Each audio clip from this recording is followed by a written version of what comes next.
Today, our verse is Isaiah 40, verse 3. A voice cries, "In the wilderness, prepare the way of the Lord, make straight in the desert a highway for our God."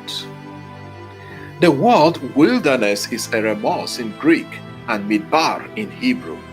Midbar is an uncultivated area or a desert, an isolated, desolated, or deserted place, often unfrequented or abandoned. The wilderness was and is still often negatively construed as a place of suffering and pain. Hagar, Sarah's slave girl, ran into the wilderness to escape the ill treatment of her mistress. You can read Genesis chapter 16 and chapter 21. The people of Israel had a hard time in the wilderness. They complained against God and Moses for bringing them into such a terrible place, and they would have preferred to die in Egypt. But we can look at the wilderness positively based on the experiences of the people of Israel as a place of purification, preparation, prayer, and perfection of God's plan for them.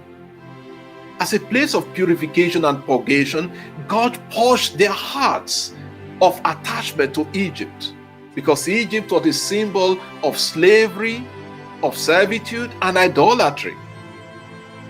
As a place of preparation for their entering into the promised land, God gave them the law, the Decalogue, and the other laws that will guide them when they get into the promised land.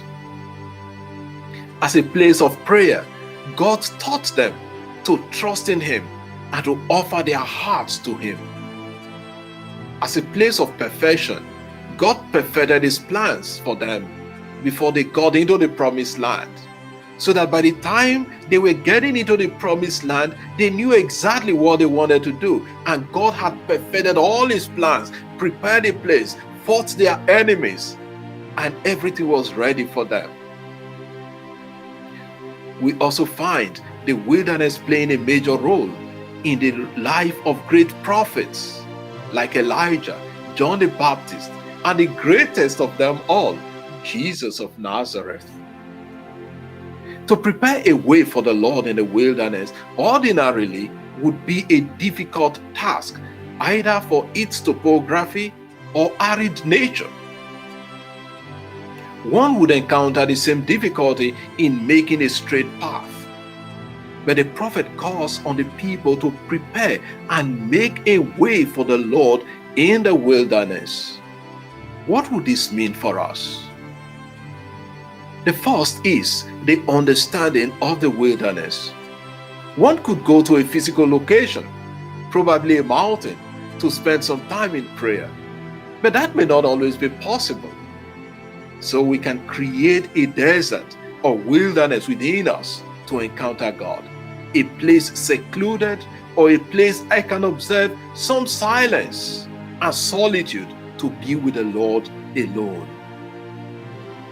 The second point is that what then do we do when we get into the wilderness? We have to make it a place of encounter with the Lord, to submit ourselves, for Him to purify us. Make it a time to prepare ourselves for a more profound encounter with the Lord, and a time of prayer. And this is most important, especially during the season of Advent, as we anticipate the coming of the Lord anew into our hearts at Christmas. Lord, help us always to see the need to step aside from the hustling and bustling of life, to be with You in quiet, to contemplate Your face and welcome You into our lives in a new and deeper way. Amen. God bless you. Have a lovely day.